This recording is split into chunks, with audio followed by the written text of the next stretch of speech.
Sir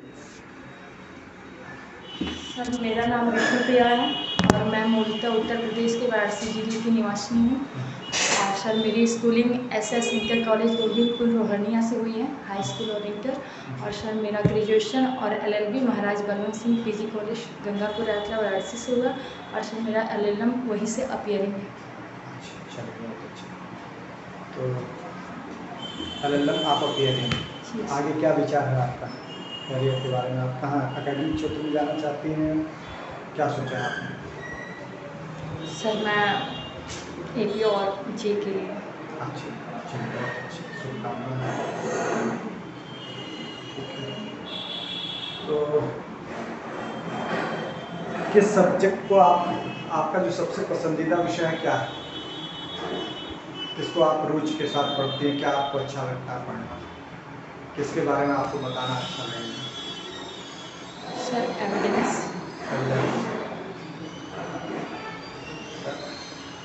evidence बताएंगे आप ना? एविडेंस क्या है?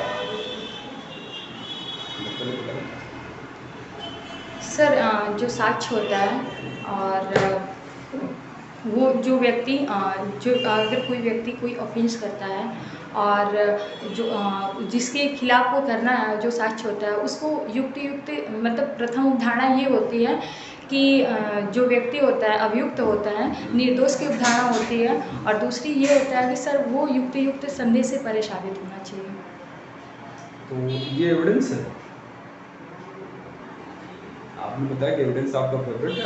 हमने पूछा कि वो एविडेंस क्या है, तो आप जो बता रहे हैं वही एविडेंस है। कुछ कॉमन सेंस से बताइए एविडेंस क्या हो सकता है। घबराने की जरूरत नहीं है, बताइए।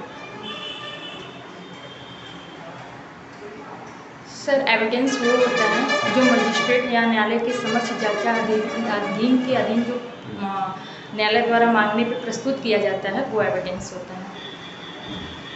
जिससे किसी बात को हम साबित करते हैं वो एविडेंस होता है। इसी से आप साबित करते हैं। एविडेंस में आपने एक एडमिशन पढ़ा, स्वीकृति पढ़ी, तो बताइए स्वीकृति की एविडेंशियल वैल्यू क्या है? सर जो स्वीकृति होती है वो उसकी एविडेंशियल वैल्यू ये है सर कि वो विबंध का रूप रखती है। एविडेंस की धारा 31 में बताया गया। अच्छा, तो मतलब ये सिर्फ स्टोपेल का प्रभाव होती है, इसे कुछ साबित नहीं किया जाता? जी सर, वो स्टॉपेल का प्रभाव रखती है कि एक बार अगर आप कुछ कह दिए तो अपनी बात से आप मुकर नहीं सकते। तो इससे कुछ साबित नहीं हो सकता? सर वो कैसे, कहाँ ऐसा कुछ प्रावधान? इससे एडमिशन के आधार पर ही आप कोई चीज़ साबित कर सकते सर 21 में भी है, 23 में भी है कि आप मतलब जनरली जो स्वीकृति होती है वो स्वीकृतिकर्ता के विरुद्ध नहीं होता, लेकिन 21 में बताया गया है कि उसके फेवर में कब होता है और 23 में सिर्फ बताया गया। तो रेलेवेंट साबित करने के संबंध में प्रोविजन जो वो सेक्शन 58 बताता है कि जो चीज़ एडमिट कर ली गई है उसे साबित करने की जरूरत नहीं है। साबित करने की आवश्यकता तो जब भी आपसे एविडेंशियल वैल्यू पूछा जाए एडमिशन का, तो आप सिर्फ 31 नहीं बताएंगे, आप सेक्शन 58 को ही रेफर करेंगे कि अगर कोर्ट को लगता है तो सिर्फ जो चीज़ एडमिट कर ली गई उसे प्रूफ करने की जरूरत नहीं है। ठीक, और तो सिर्फ एविडेंस से ही आपसे सवाल पूछा जाए कि कोई और सब्जेक्ट भी आप? Sir IPC CrPC. अच्छा, आईपीसी से आपको सवाल। तो आईपीसी में बताइए कि क्रिमिनल इंटिमिडेशन क्या होता है? आपराधिक अभित्रास एक अपराध होता है, तो क्या है? सर जो आपराधिक अभित्राश होता है वो जब कोई व्यक्ति किसी अन्य व्यक्ति को मतलब उसके शरीर, मन, ख्याति और संपत्ति के संबंध में जो धमकी देता है या उसके मन में क्षोभ उत्पन्न होता है, तो सर वो आपराधिक अभित्राश करता है। आपराधिक अभित्रास कहाँ है सेक्शन? सर 506 में है। सॉरी सर, जी सर 506। 503 में उसकी डेफिनेशन है जो आप 6 में पनिशमेंट। अच्छा, मैंने अभी उनसे भी सवाल पूछा था और आपसे भी कोई सवाल मैं पूछ रहा हूँ कि अगर एक गलती जो रॉन्ग है वो सिविल में लॉ ऑफ टार्ट के अंतर्गत भी और लॉ ऑफ कॉन्ट्रैक्ट के अंतर्गत भी आता है। तो क्या प्लेंटिफ जो है वो टार्ट और कॉन्ट्रैक्ट दोनों की रेमेडी ले सकता है या किसी एक को चुनना होगा? सर किसी एक को चुनना होगा। किसी एक को चुनना। और अगर किसी पर्सन का एक्ट क्रिमिनल भी है, जैसे न्यूसेंस हो जाए या चाहे डिफेमेशन है, तो वो क्रिमिनल भी है और सिविल भी है, यस। तो उसमें से किसी एक को चुनना होगा कि दोनों चुन सकता है? नहीं सर, उसमें सर सिविल में वो कंपनसेशन ले सकता है और क्रिमिनल में उसको दंड दिला सकता है। मतलब दोनों ऑप्शन में चुन सकता है। यस। ये बताइए कि एक नागरिक के रूप में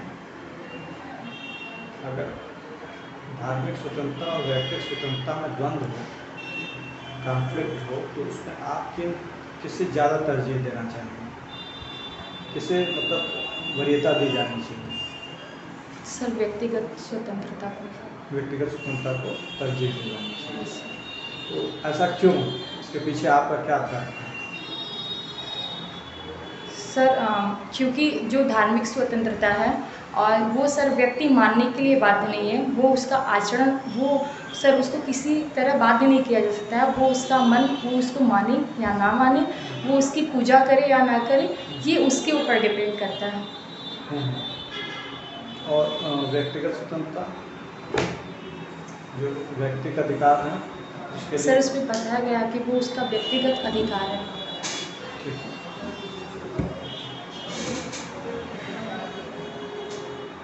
तो LLM करने के बाद आप रिसर्च में भी एडमिशन लेना चाहेंगे कि सिर्फ बस यहीं पर ब्रेक करके आप पूरी तरह से कंपटीशन के प्रति समर्पित हो जाएंगे? सर मैं कंपटीशन के प्रति। ठीक ठीक। अपराध के बारे में बता सकते हो, अपराध क्या होता है? सर जो अपराध होता है वो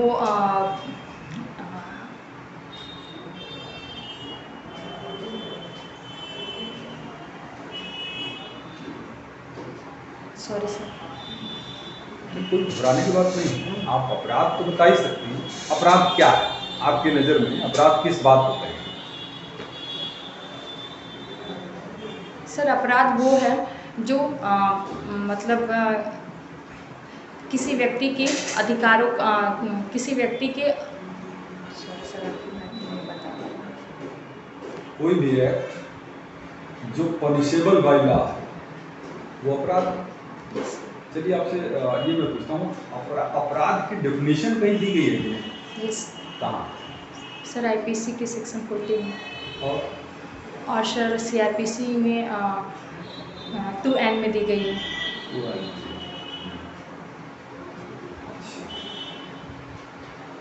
एक सवाल मेरा आपसे है कि सिविल लॉ के अंतर्गत कौन कौन सी रेमेडी ली जा सकती है? सिविल लॉ में क्या क्या रेमेडी ली जाती है? सर सिविल लॉ में ये है सर कि पहले वो इस स्पेसिफिक रिलीफ एक्ट के अंतर्गत रेमेडी ली जा सकती है। उसके लिए इंजंक्शन जारी हो सकता है, कंपनसेशन लिया जा सकता है और कॉन्ट्रैक्ट में 74 और 3 और 4 में जो बताया गया है उसके अंतर्गत कंपनसेशन लिया जा सकता है।